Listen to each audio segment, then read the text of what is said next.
আমেনার রেওয়ায়াত আমি শুনাইতেছি। মার পেটে যখন আসতেন, আসতে দেরি আমেনার শরীর ফাইটা, আমেনার শরীর থেকে ফুটা সুঘ্রাণ মোহিত হইতে দেরি হয় নাই। চতুর্দিকে সুঘ্রাণ ছড়াইতে থাকতো। আমেনা কোনো দিকে যাইতে পারতো না, যেখানেই যেত ওইখানে তুফানের মতো সুঘ্রাণ ছড়াইতে থাকতো। আমেনা বিধবা ছিল।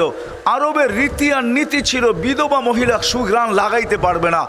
আমেনার সুঘ্রাণ যখন পুরা মদিনায় মক্কায় মোহিত হইতেছিল, তো মক্কার মহিলা কেন পুরুষ পর্যন্ত কানা ঘুষায় লেগে গেছে, কথা বলতে শুরু করছে যে আব্দুল মুত্তালেব এই পুত্রবধূ পাইল তো পাইল কোথায়, যার স্বামী নাই, অথচ সে পুরা মক্কাকে সুঘ্রাণ দ্বারা মোহিত করতেছে।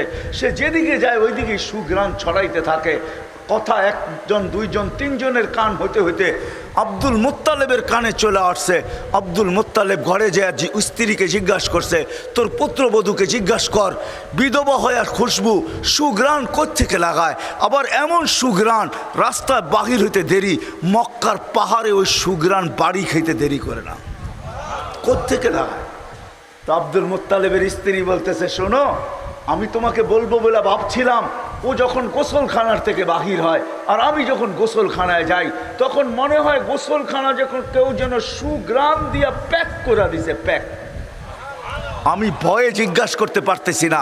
এই জন্য এক তো হলো দুঃখে মারা, স্বামী নাই, স্বামীটা দুনিয়ার থেকে চলে গেছে, অল্প কয়েকদিন হলো, পেটে হলো বাচ্চা, দুঃখী বিদায় আমি ওকে জিজ্ঞাসা করতে চাই না। তুমি যখন আজকে বললে চলো দুইজনেই মিলেই জিজ্ঞাসা করি, তো ডাইকা জিজ্ঞাসা করছে, বেটি আমাদের নাক কান কাটা গেল, তুই যেদিকে বাইরস ওদিকে সুঘ্রাণ ছড়াইতে থাকে। মা তুই তো বিধবা, তুই সুঘ্রাণ ব্যবহার করিস কেন? আমাদের তো নাক কান কাটা গেল, আমার তো সর্দারিও যেতে পারে, আমি তো লোকের সামনে মুখ দেখাইতে পারি না, মা তুই খুশবু কেন ব্যবহার করিস? আমেনা জবাব দিতেছে না, ওইখানে থুতু নিক্ষেপ করছে। আর নিক্ষেপ করতে দেরি সুঘ্রাণ তুফানের মতো বাহির হইতে দেরি করে নাই। তো বলছে, মা শুধু শরীরে না থুতু পর্যন্ত সুঘ্রাণ, মা শুধু শরীরে না থুতু পর্যন্ত সুঘ্রাণ। বলছে, মা এটা আমার সুঘ্রাণ না, এটা তো আমার পেটেরটা সুঘ্রাণ। মা বলার ছিলাম না, এখন বলতে বাধ্য। যেদিন পেটে আসছে, আসতে দেরি ঘরের দেওয়ালগুলো আমাকে সালাম দিতে দেরি করে নাই। মা 12 জন রসুল আইসা আমাকে সালাম দিতে দেরি করে নাই। মা আসিয়া, মারিয়াম, উম্মে কুলসুম, মুসা আলাইহিস সালামের বোন, 3 জন আইসা আমাকে মালা পড়াইতে দেরি করে নাই। মা এখন তো ঘরের বালু কণা পর্যন্ত আমাকে সালাম দেয়, দেওয়াল পর্যন্ত সালাম দেয়। বাহিরে যখন রাত্রে যাই তো আকাশের তারাগুলো ছুটে আইসা বলে, আমেনা সালাম, দুজাহানের বাদশা তোর পেটে। বলে, মা এইখানেই ক্ষান্ত না, আমি যখন বাহির হই তো রৌদ্র পড়ার আগে মেঘগুলা জানি কোত্থেকে ছুটে আসে, আমার উপরে ছায়া করতে থাকে, আর মেঘের ভিতর থেকে আওয়াজ আসতে থাকে, আমেনা সালাম সালাম সালাম সালাম। মা বালু উত্তপ্ত থাকে, আমি পা দিতে দেরি, ঠান্ডা হইতে দেরি হয় না। মা পাথর গরম হয়, উত্তপ্ত হয়, হায় হায় আরবের পাথর, বলে আমি পা দিতে দেরি, বরফের মতো ঠান্ডা হইতে দেরি হয় না। সব জায়গার থেকেই আওয়াজ আসে, আমেনা তোর পেটে দুজাহানের বাদশা। বলে, মা এইখানেই শেষ না, আমি যখন কুয়ার পাশে যাই পানি আনার জন্য, তো কুয়ার পানিগুলো আমি আজ পর্যন্ত পেটে আসার পর থেকে, মা এই মুহূর্ত পর্যন্ত একদিনও আমি রশি দিয়া পানি উঠাই নাই। আমি কুয়ার পাশে যাইতে দেরি, মা পানিগুলো উছলে উপরে উঠতে দেরি করে না, আর কলকল শব্দ করতে থাকে, পানিগুলো যেন বলতে থাকে, আমেনা বেজ্জত করে দিলি আমাদেরকে, তুই দুজাহানের বাদশাকে নিয়ে আসলি কেন? তুই আমাদেরকে হুকুম করতি, আমরা বাড়িতে যেয়ে ভরা দিয়ে আসতাম, নিচে চলে যাবে, আমাদেরকে রশি দিয়া উঠাইতে হবে, তুই যতক্ষণ দাঁড়ায় থাকবি কুয়ার পানি নিচে যাবে না। আমেনা আমরা তোর পানি ভরা দিয়ে আসবো, তোর পানি বাড়িতে পৌঁছায় দিয়ে আসবো, তোর পায়ে পড়ি, তুই এখান থেকে যাস না যতক্ষণ পর্যন্ত আমাদের পানি ভরা না হয়। ওই মুহাম্মদুর রাসূলুল্লাহ, যার অস্তিত্ব লাভ হইতে দেরি হয়, সুঘ্রাণ ছড়াইতে দেরি হয় না, উনি আসছেন আমাদেরকে গন্তব্যে পৌঁছানোর জন্য। নাহলে ওনার আসার কোনো উদ্দেশ্য ছিল না। হুয়াল্লাযী আরসালা রাসূলাহু বিল হুদা।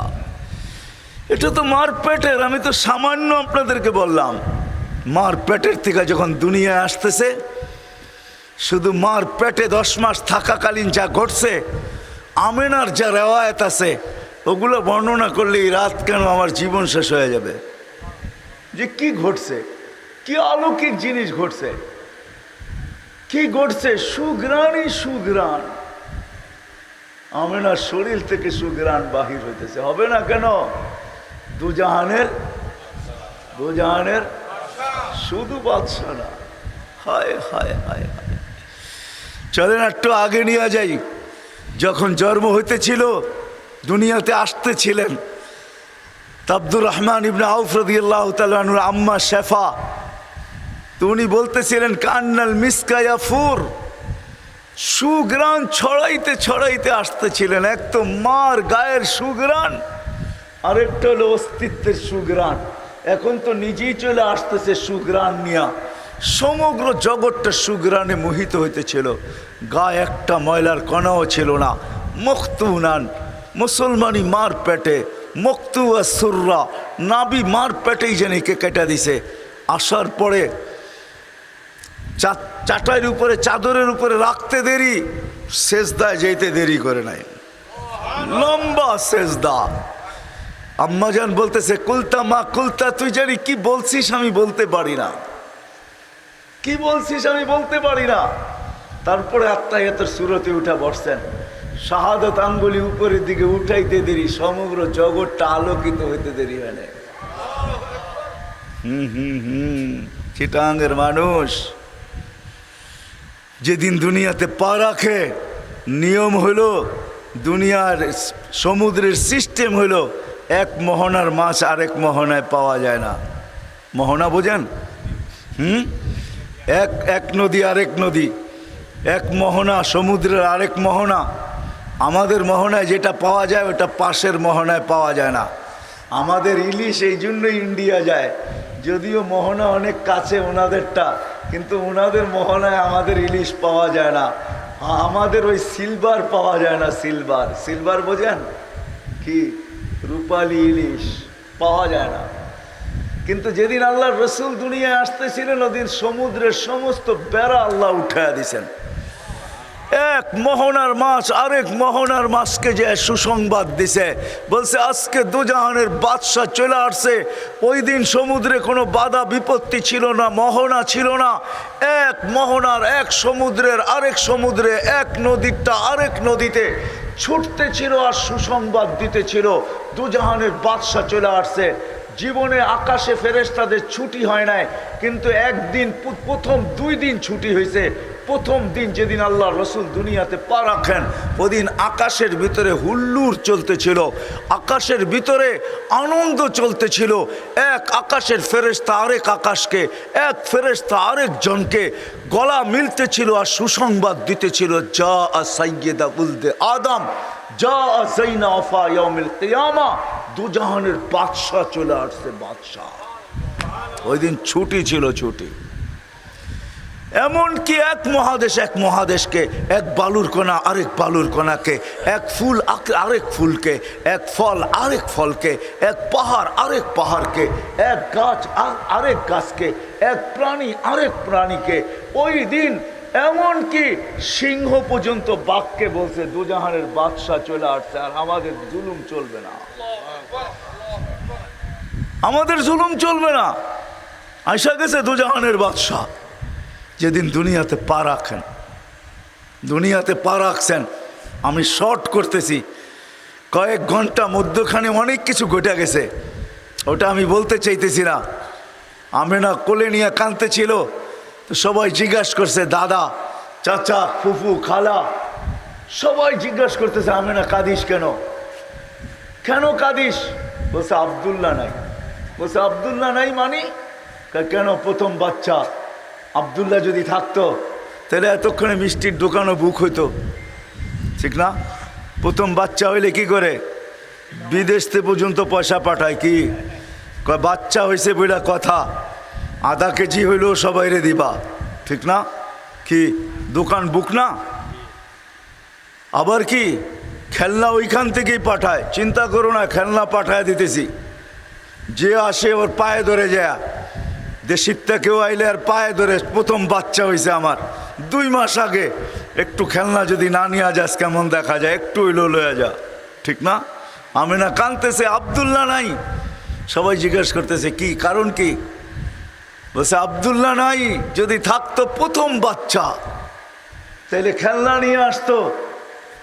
তা আল্লাহ কানে কানে বলতেছে, আমিনা আব্দুল্লাহ কিসের খেলনা আনতো? মাটির, কাঠের, প্লাস্টিক, আতর পাথর। আমিনা আব্দুল্লাহ নাই তো কি হয়েছে? তোর সাথে একটা সম্পর্ক, আমার সাথে আরেকটা সম্পর্ক। তোর তো সন্তান, আমার তো বন্ধু। ডুবতে দে সূর্য, আমিনা ডুবতে দে, ডুবতে দে সূর্য, ডুবতে দে। আমি চাঁদকে খেলনা বানায় পাঠায় দেব।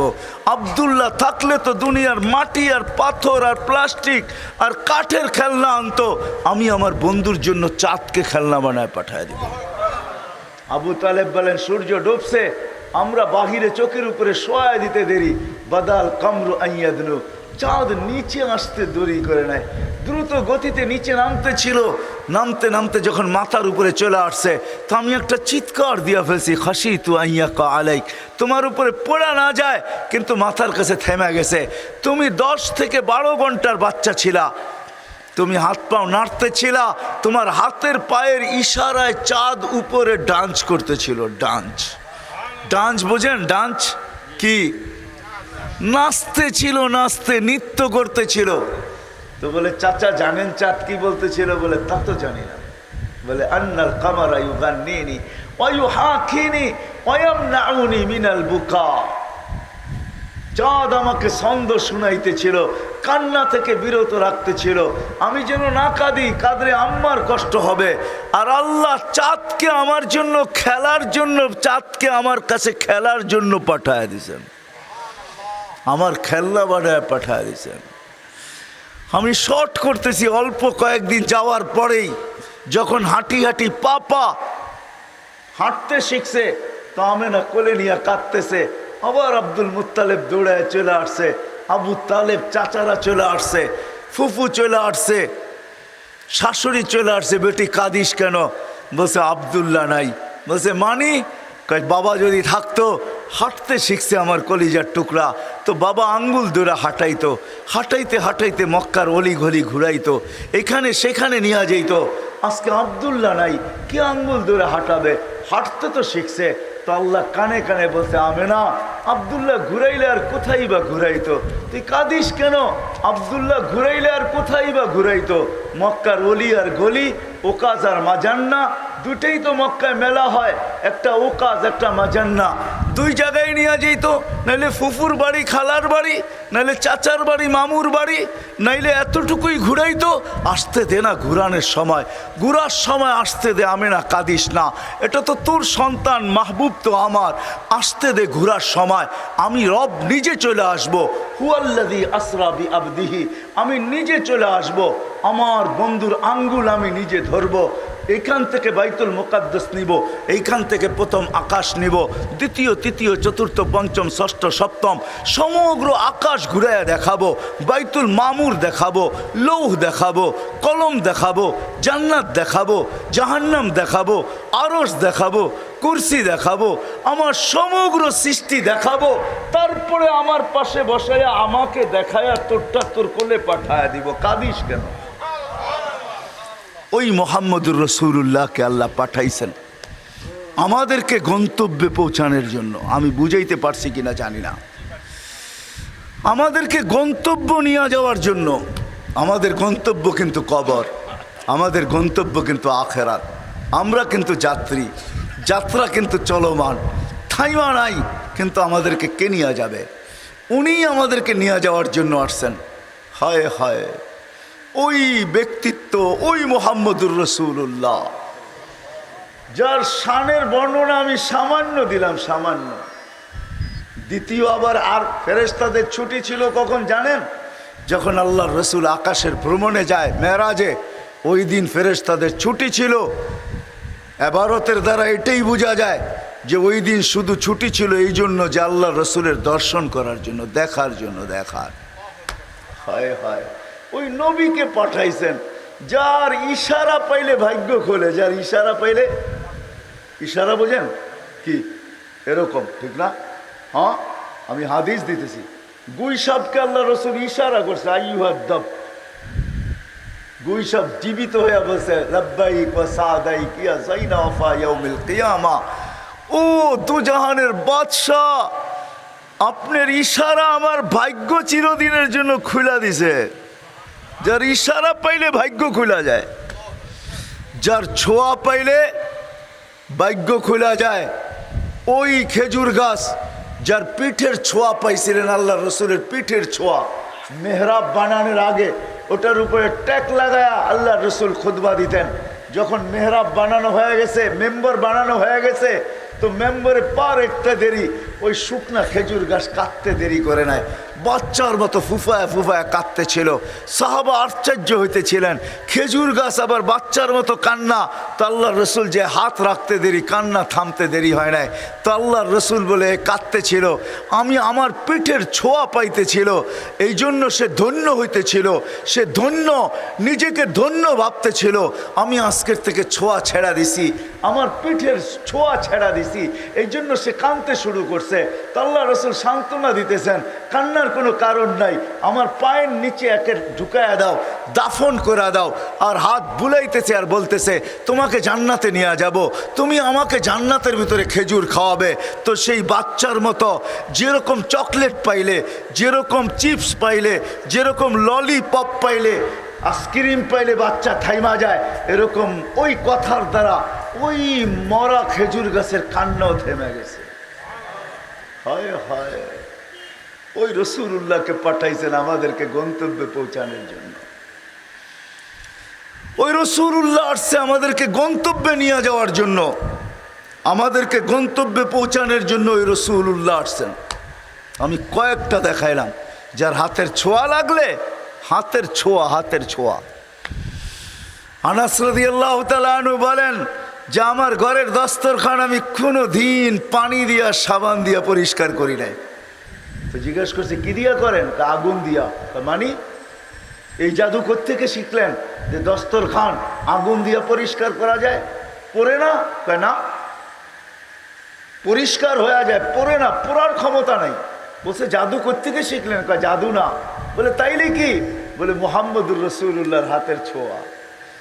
আল্লাহ রসুল এই দস্তরখানে খায়া হাত মুছছিলেন, ওই দিন থেকে আমি আগুনে নিক্ষেপ করি, আগুন দস্তরখান খায় না। যার হাতের ছোঁয়া পাইলে, ছোঁয়া, ছোঁয়া, ছোঁয়া পাইলে আগুন ওটাকে ধরতে পারে না, ওটাকে বৎস করতে পারে না, আগুন ওটাকে ছাই বানাইতে পারে না, আগুন ওটাকে জ্বালাইতে পারে না। ওই মুহাম্মদুর রাসূলুল্লাহ আসছেন আমাদেরকে গন্তব্যে নিয়ে যাওয়ার জন্য। আমাদের ভাগ্য কি! হায় হায় হায়, আমি মনে হয় বুঝাইতে পারতেছি না আমাদের ভাগ্য কি। নারীরই ভাগ্য কি, যুবকেরই ভাগ্য কি, পুরুষেরই ভাগ্য কি, এই উম্মতের ভাগ্য কত বড়, চান কপাল। ওই মুহাম্মদুর রাসূলুল্লাহ আসছেন আমাদেরকে গন্তব্যে নিয়ে যাওয়ার জন্য। যার কথা শুনতে দেরি, আলী রাদিয়াল্লাহু তাআলা আনহুকে বলতেছে খেজুরের সিজন না, গাছও কোনো তাজা না, শুকনা গাছ, খেজুরের সিজনও না। আল্লাহর আলী রাদিয়াল্লাহু তাআলা আনহুকে আল্লাহ রসুল বলতেছেন, আলী যাও এই খেজুর গাছকে বলো, আল্লাহ রসুল বলতেছে কাঁচা পাকা খেজুর যেন দেয়। যা বলতেছেন আল্লাহ রসুল বলছে কাঁচা পাকা খেজুর দাও, বলতে দেরি, টপ টপ হয়, পড়তে দেরি হয় নাই। হ্যাঁ কিতাবে আছে, বলে আমাদেরকে জিজ্ঞেস করেন। যার কথা শুনতে দেরি, খেজুর দিতে দেরি করে নাই। টুকরি বইরা নিয়ে আসছেন কাঁচা পাকা, আল্লাহ রসুল বলছে আলী তুমি পাকাটা খাও, কাঁচাটা খাও না, কেননা তোমার চোখ উঠছে, তোমার কাঁচাটা খাওয়া ঠিক হবে না। হায় হায়। ইবনে আব্বাস রাদিয়াল্লাহু তাআলা আনহু বলতেছেন আল্লাহ রসুল বাহিরে বাহির হয়েছেন বাথরুমের জন্য, কিন্তু কোথাও কোনো পর্দা করার মতো পরিস্থিতি নাই। দূরে দূরে দেখা যাইতেছে কিছু ঝুপ ঝাড়ি, ছোট্ট ছোট্ট গাছ আছে। তো আল্লাহ রসুল বলছে এদেরকে যে বলো যে আল্লাহ রসুল প্রয়োজন মেটাবে, এরা যেন আল্লাহ রসুলের জন্য পর্দা করে। বলে আমি বলতে দেরি, গাছগুলা ওই ঝাড়িগুলা, ওই ছোট্ট ছোট্ট গাছগুলা নিজের জায়গার থেকে উঠতে দেরি করে নাই, মানুষের মতো হাঁটতে ছিল আর একটা একটার সাথে মিলতে ছিল, মিলতে মিলতে গোল আকৃতি হয়ে পর্দা হয়ে গেছে। আল্লাহর রসুল ওইখানে নিজের প্রয়োজনকে সারছেন, তারপরে বাহির হয়ে আমাকে বলছেন গাছগুলাকে বলো, এই ঝাড়িগুলাকে বলো, জঙ্গলগুলাকে বলো নিজের জায়গায় চলে যেতে। ইবনে আব্বাস বলেন আমি দৌড়ে যায় বললাম তোমাদেরকে আল্লাহ রসুল বলছে যার যার জায়গায় চলে যেতে। বলে মানুষের মতো ছুটতে শুরু করছে, যার যার জায়গায় লাগা গেছে, বুঝেই যেতে ছিল না যে এইখান থেকে কেউ উঠছে বা আবার আইসা বসছে। বলে আমি দৌড়ে দেখতে গেছি আল্লাহর রসুল যে প্রয়োজন সেরা আসলেন, ওইখানটায় কি অবস্থা? বলে মা ওয়াজাত্তু ইল্লা রায়হা, আমি ওইখানে যে সুগ্রাণ ছাড়া কিচ্ছু পাই নাই। হায় হায়, ওই রসুল আসছেন, ফতেহাবাদের মানুষ, ওই রসুল আসছেন আমাদেরকে গন্তব্যে পৌঁছানোর জন্য। ওই রসুল যার কথা প্রাণী পর্যন্ত মানে।